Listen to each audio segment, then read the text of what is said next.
Wow, the day is here. Can't tell you guys how excited we are to share this moment with you guys.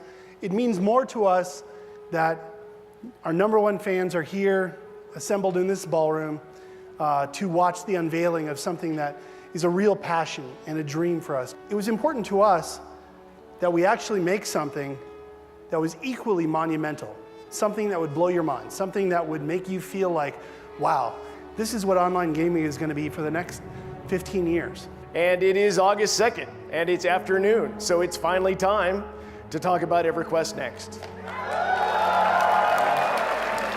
Enough of the same game already. It's time to get some new ideas into this genre. And if somebody was going to do it, it should be EverQuest.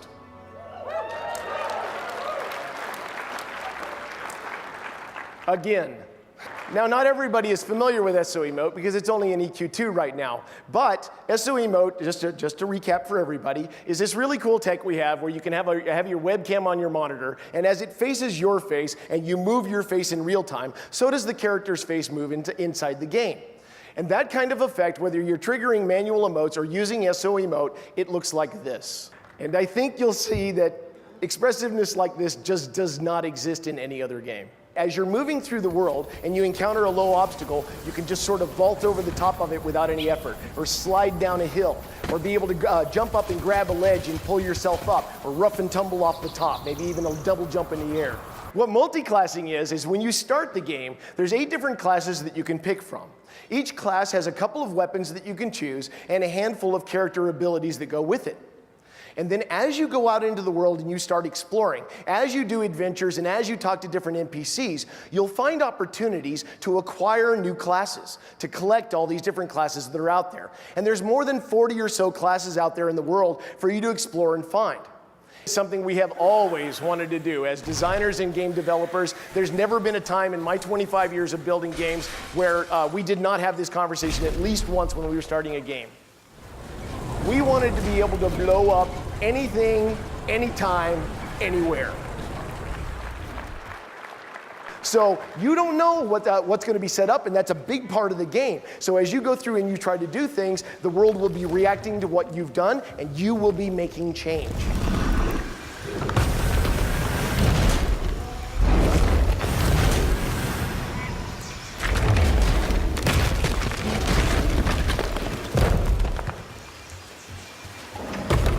We're not just building a surface world this time. We're building a world that has many, many, many tiers of depth to it.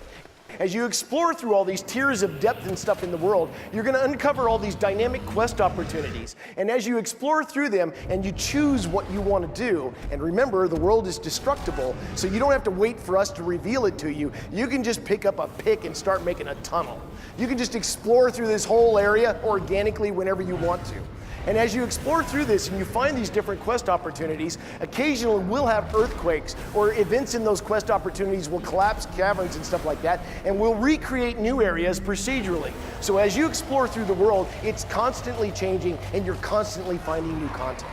And we know where everything is. We know where all the lost temples are in the ancient cities and all of that stuff, because we have thousands and thousands and thousands of years of lore and archaeology that the designers have been building over this time. We're releasing an entirely new game this winter, and it's called EverQuest Next Landmark. And what we're going to do is give you all the tools and all the materials that we're using to build EverQuest Next, and we're going to just let you go. That we're going to give you a claim flag, and you're going to strike out into the world, and you're going to find a really cool spot to plant your flag, and then that's going to be your claim. And you can build anything on it that you want to. And as you explore the world, what you're looking for are the resources and the recipes and the objects to take back to your claim and be able to build really cool things. When you play a normal block building game, you expect this kind of tool where you can stack blocks and stuff. And that's a great place to start, and of course we can do that too. But there's more.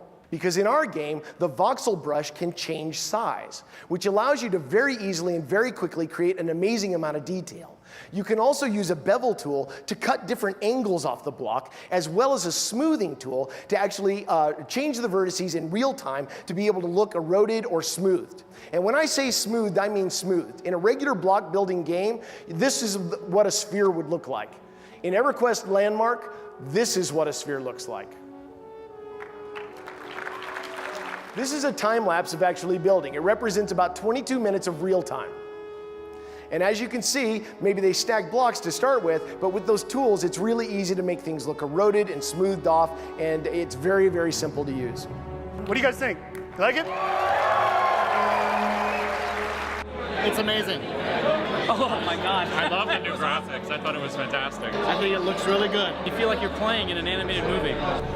Hurry up and launch it. I think the player environment. I mean, as far as the players can take control of their environment, they can build things, they can destroy things. So I think for someone who's looking for that level of immersion, I think it's really gonna be the game of choice.